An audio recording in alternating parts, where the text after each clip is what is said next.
ಖರ್ಗೆಯನ್ನ reject ಮಾಡಿಬಿಟ್ಟಿದ್ದಾರೆ. ಖರ್ಗೆ ಮೊನ್ನೆ parliament ಅಲ್ಲೂ ಸೋತಿದ್ದಾರೆ. ಈಗ ಅವರು ರಾಜ್ಯಸಭೆಯಲ್ಲಿ ಇದ್ದಾರೆ ಸೋತು.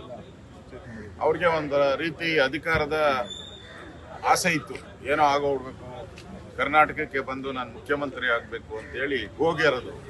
ಈಗ ಅಲ್ಲಿ ಕಾಂಗ್ರೆಸ್ ಪಾರ್ಟಿಯವರು ಅವ್ರಿಗೆ ಅದಕ್ಕೆ ಸೊಪ್ಪಾಗಲಿಲ್ಲ. ಮತ್ತು ಚುನಾವಣೆಗೆ ಅವ್ರಿಗೆ ಅವಕಾಶನೂ ಕೊಡಲಿಲ್ಲ.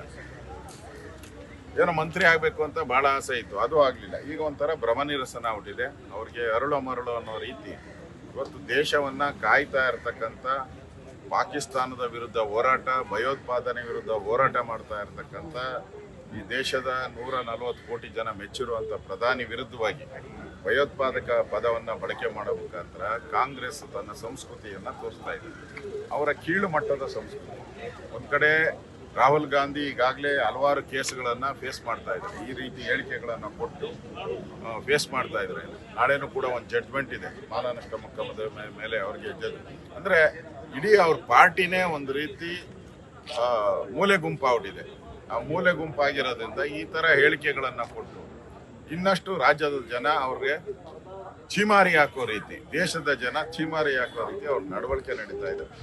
ನಾವು ಡಿಮ್ಯಾಂಡ್ ಮಾಡ್ತಾ ಇದ್ದೀರಿ, ಖರ್ಗೆನ ಅವ್ರನ್ನ ಇಮಿಡಿಯೇಟಾಗಿ ಕಾಂಗ್ರೆಸ್ ಅಧ್ಯಕ್ಷ ಸ್ಥಾನದಿಂದ ವಜಾಗೊಳಿಸ್ಬೇಕು.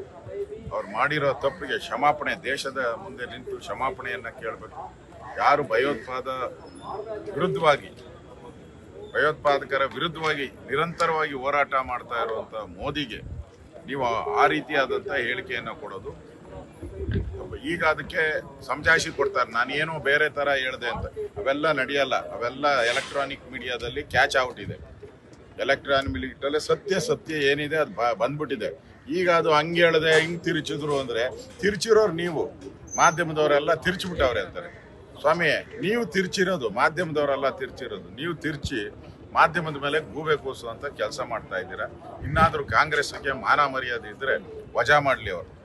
ಈ ಆಗ್ರಹವನ್ನ ಮಾಡ್ತಾ ಇದ್ದಾರೆ. ನ್ಯೂಸ್ ಫಸ್ಟ್, ನಿರ್ಭೀತಿಯಿಂದ ನಿಮ್ಮ ಪರವಾಗಿ.